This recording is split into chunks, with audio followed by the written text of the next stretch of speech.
Vous êtes dans le Morning News, bonjour. À la une, ce matin, Joël Aïvo, condamné à 10 ans de prison. L'opposant béninois a été reconnu coupable mardi 7 décembre de blanchiment de capitaux et atteinte à la sûreté de l'État. La défense et les partisans de Joël Aïvo dénoncent ce verdict. Renforcement des relations commerciales entre l'Ouganda et la République démocratique du Congo à travers la construction d'une route transfrontalière afin d'intensifier le commerce bilatéral. Et le marché des arts africains d'Abidjan, ce grand événement consacré aux arts et aux spectacles vivants du continent, doit se tenir en mars 2022 en Côte d'Ivoire. Le lancement officiel de cette 12e édition a lieu ce 8 décembre. Mais tout d'abord, ce drame survenu ce mardi matin au Burundi. 38 personnes ont été tuées et 69 autres grièvement blessées dans un incendie de la très surpeuplée prison centrale de Gitega. Selon des témoins, l'incendie s'est déclaré vers 4 heures, heure locale. Le feu aurait été provoqué par un court-circuit, indique le ministère de l'Intérieur, du Développement communautaire et de la Sécurité publique. Le 21 août dernier, un autre incendie, là aussi causé par un court-circuit, avait touché un secteur de cette prison centrale. Au Soudan, le syndicat des médecins et le gouverneur de la province du Darfour Ouest font état d'au moins 48 personnes tuées par balle dans un nouveau conflit tribal dans la région du Darfour. Les affrontements ont démarré samedi dernier par une altercation entre deux tribus à quelques kilomètres à l'est d'El Geneina, capitale du Darfour occidental. Les affrontements étaient tels que les autorités ont dépêché sur place les forces gouvernementales. L'opposant béninois Joël Aïvo, détenu depuis 8 mois, est reconnu coupable par la Cour de répression des infractions économiques et du terrorisme. Le candidat à la présidentielle d'avril 2021 a été reconnu coupable de blanchiment de capitaux et atteinte à la sûreté de l'État. Il écope de 10 ans de réclusion criminelle et d'une amende de 45 millions de francs CFA. Les juges ont ainsi suivi les réquisitions du procureur. Joël Aïvo, lui, continue de dénoncer une vengeance politique. Reportage entre correspondants au Bénin, Leftiounou. 10 ans d'emprisonnement ferme et 45 millions d'amende, tel est le verdict rendu au petit matin du 7 décembre 2021 par la Cour de répression des infractions économiques et du terrorisme CRIET. Un verdict qui s'abat sur l'opposant et candidat recalé à la présidentielle du 11 avril 2021, le constitutionnaliste Frédéric Joël Aïvo. 2 de ses co-accusés, notamment des militaires, s'en sortent avec les mêmes peines d'emprisonnement, avec une amende de 5 700 000. Le gestionnaire des finances du professeur Joël Aïvo, quant à lui, a été acquitté au bénéfice du doute. Compte tenu de la tournure générale, de la tendance générale de la Cour, on s'y attendait. Mais en même temps, nous avions une petite lueur d'espoir compte tenu de ce que nous avons perçu comme fait et fond du dossier. Donc nous ne pouvons que prendre acte de la décision intervenue. Joël Aïvo et ses co-accusés ont comparu devant les assesseurs et la présidente de la Cour en présence du procureur spécial de la CRIET. Au cours du procès qui a duré plus de 10 heures, ils ont plaidé non coupables. Ils sont accusés de blanchiment de capitaux et de complot contre la sûreté de l'État. Des chefs d'accusation assis sur la période électorale de 2021, perçus pas beaucoup comme un acharnement du pouvoir actuel. On attend la suite, mais en tant que professionnel de droit, j'exerce en France, je ne sais pas si c'est comme ça que ça se pratique le droit ici, qu'on peut condamner sur des déclarations. Nous sommes un pays civilisé, un pays démocratique, et ça c'est un bras armé pour éliminer tous les potentiels candidats pour les élections futures. A noter que les accusés disposent de 15 jours pour interjecter appel. Par ailleurs, le procès de l'opposante candidate recalée à la présidentielle Rekia Madougou, poursuivi pour association de malfaiteurs et financement du terrorisme en marge de ces élections, est prévu pour le 10 décembre 2021 devant la CRIET. Mise en place en Guinée d'une cour de répression des crimes économiques pour les autorités. Il s'agit de mieux lutter contre les fraudes financières et les détournements de fonds. Et ils sont nombreux dans ce pays au sous-sol riche en minerais, mais dont les fonds récoltés sont régulièrement détournés. Mildred Diamou revient sur la création de cette cour spéciale. C'est désormais chose faite, comme promis par le président de la transition de la Guinée, Mamadi Doumbouya, en octobre 2021. Le pays se dote désormais d'une cour de répression des infractions économiques et financières. L'organe de contrôle et de moralisation de la gestion publique a pour vocation de lutter contre la corruption, le détournement de fonds publics, l'extorsion et d'autres délits économiques afin d'apporter la transparence à la gestion des biens publics. La création de la CRIEF est une bonne chose. Maintenant, son fonctionnement, ça n'est tout autre. Aujourd'hui, le CNRD, de par la qualité de ceux qui doivent composer l'organe, de par la qualité des textes qui doivent régir cette même cour, doit se prémunir de tout ce qui est bonne qualité pour ne pas tomber dans l'échec collé à toutes les autres cours à travers le continent. Il faudrait qu'on détache cette cour de la politique.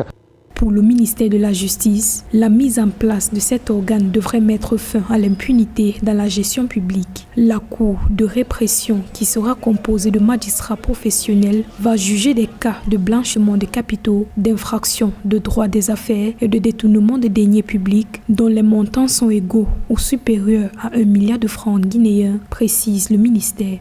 Le président de la transition et ses collaborateurs cherchent juste à normaliser la Guinée. La création de cet organe est un signal fort à l'endroit de tout le peuple guinéen pour leur dire qu'il n'y aura plus d'impunité dans la gestion publique. C'est aussi un message de bonne foi vers nos partenaires pour leur signifier que la Guinée est en pleine mutation et que nous prenons l'engagement de sévir contre les malversations qui auront lieu dans notre administration. Avant la création de cette juridiction, les infractions économiques et financières en Guinée étaient traitées par les tribunaux de première instance et les cours d'appel ordinaires d'après le ministère de la Justice. Précisons que le chef de la junte au pouvoir avait également annoncé un audit de tous les comptes publics du pays. Le coût des travaux des 223 km de route n'a pas été précisé, mais l'Ouganda annonce se diriger vers le début des travaux relatifs au projet de construction de routes dans l'est de la République démocratique du Congo. Annoncé depuis 2019, l'infrastructure est destinée à stimuler les échanges commerciaux entre les deux pays voisins. Mildred Diem.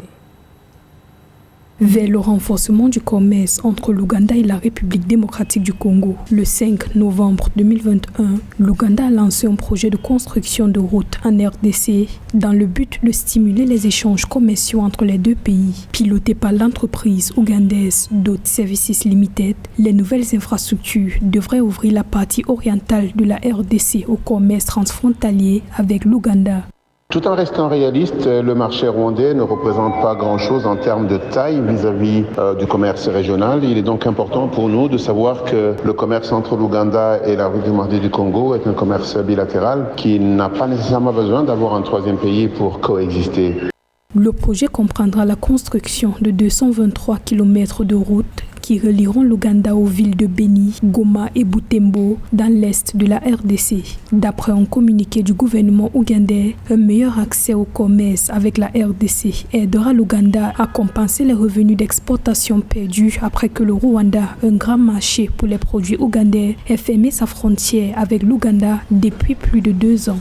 La mise en place des infrastructures de base entre les deux pays est quelque chose d'extrêmement bien parce que ce sera non seulement une raison de paix mais également une raison d'échange commercial. Et bien entendu, la première des choses qui va vraiment circuler là-dessus, c'est la nourriture dans les deux sens.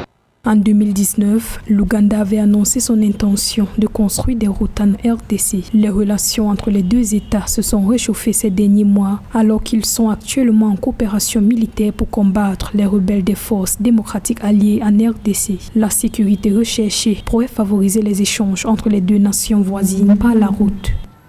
Un nouveau modèle de financement pourrait permettre au continent africain de se relever de la pandémie de Covid-19. Un nouveau modèle nécessaire, estiment les observateurs de la vie économique du continent. L'Afrique qui doit relever ses taux de croissance et remédier aux difficultés causées par la crise sanitaire. Nathalie Mo. L'Afrique doit revoir son modèle macroéconomique dans un contexte de pandémie de Covid-19. Cependant, la modélisation macroéconomique repose sur la disponibilité et la fiabilité des données économiques, un défi majeur en Afrique. D'où l'intérêt de la mise en place d'une masse critique de modélisateurs qualifiés. Et dans ce sens, la Commission économique des Nations Unies pour l'Afrique lance un réseau de jeunes économistes africains.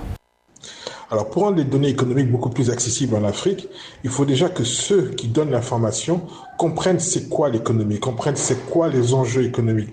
Une compréhension et connaissance solide du comportement des agrégats macroéconomiques et des facteurs sous-jacents sont les capacités dont doivent être titulaires les membres du réseau des jeunes économistes africains.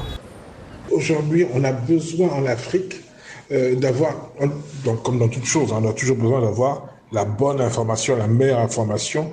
Et pour une information, pour qu'elle soit bonne, déjà, il faut que la source soit une source crédible, que la source donne une information qui soit compréhensible par le plus grand nombre et qu'elle puisse comme ça donner différentes indications afin que certaines décisions économiques soient prises en toute connaissance de cause. L'excellence de la modélisation macroéconomique sur le continent, conduite par le réseau des jeunes économistes, doit concourir à l'atteinte des objectifs de 2030 et l'agenda 2063 de l'Union africaine. Ce mécanisme va offrir un soutien à la stabilité macroéconomique à travers des prévisions immédiates et des prévisions au niveau national et sous-régional.